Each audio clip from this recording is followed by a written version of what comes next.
Ginagawa dito sa Diwata Paris. So ngayon, dito muna tayo sa cashier. Kung anong order niya, halimbawa, Chicken Joe, singilin mo siya ng 120. Pag nagbayad, halimbawa, Chicken Joe, kung anong order nila, bibigyan mo sila ng kasi may piece of fish tayo. Ito kapalit, ito proof na nagbayad na sila. So halika rito.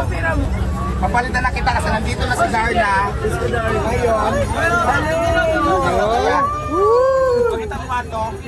Nagpapangit kasi ng cashier ko. Kaya kailangan talaga, para mas gumamit pa ako sa mga kailangan talaga ay harap ko si Darna. Ay si Darna di ba maganda? So, go na Darna, ready ka na ba?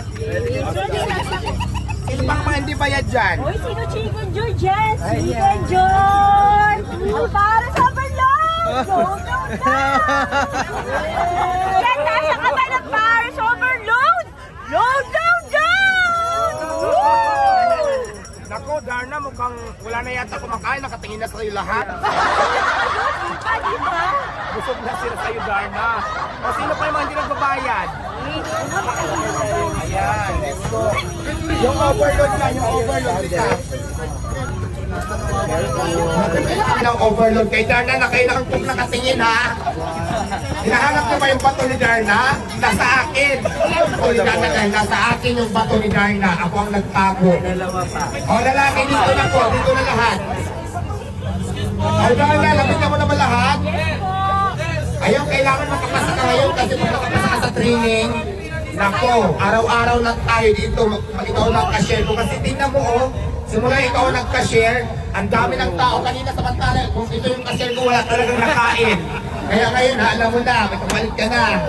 Marami, ganyan pa rin yung impact ng tao, yung mga lalaki lalo na ha. Basta mamaya yung suot mo na yan, ako naman magsusuot yan pagkatapos natin dito. Nakatulala na lahat, hindi na humihinga Darna. Ayaw ko lang napatunayan na maraming manyakis. Darla, ate ano na yan? O, ano to, chicken? May chicken na ba dyan?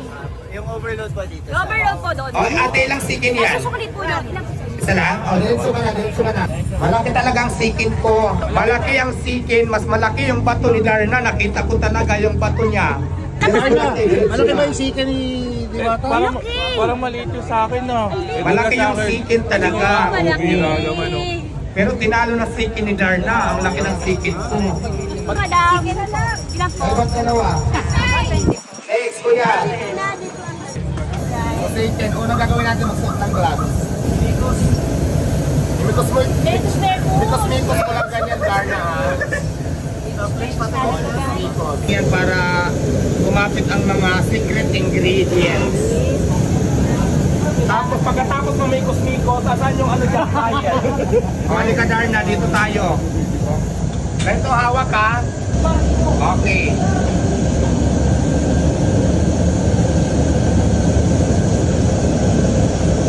Tapos, pag nakababad na yan, maghintay tayo ng 20 to 25 minutes depende kung gaano matagal maluto. Basta nagtatagal lang sila kaya para ma-maintain yung kulay ng luto. So, ganun siya. Okay na, nakuha mo na? Yes po, wala.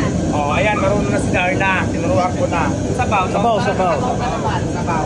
Sabawan na natin yan! Isa na ba yung ano? Wala na? Ako yung magpapasabaw. Yung sabaw dito. O yung magpasabaw. Mainit po yan, Ayan, mainit. ganyan lang Darna ha. Yan, i-maintain mo lang yan. Pag kinukos po kayo, balik lang po. Kunti naman masyadong sabaw. Hindi lang pala. Tandaan, baka mapaso ang ano ha. Kapaso ang lato-lato. Ang lato-lato, mapaso.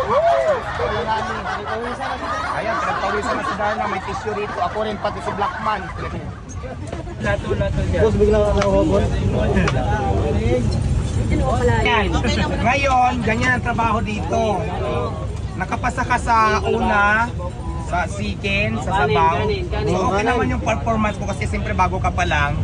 Kaya Kanin, sino pa walang kanin? Oh. babalik ka para sa final interview. Oo, babalik ka pa. Biruy! Okay naman yung ano niya, okay naman yung performance ni Darna ngayon.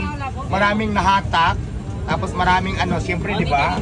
So yung cashier ko, palitan ko na. Ayan, maraming salamat sa iyo Darna dahil na-try mo yung Diwata Paris kung anong ginagawa namin dito araw-araw. So Masasabi ayan. ko, bumalik-balik lang kayo dito. Supportahan natin, nagmamahalan. Walang naghahatakan pababa. Yun! Dahil dyan, pasado ka na sa training. Mag-start ka na.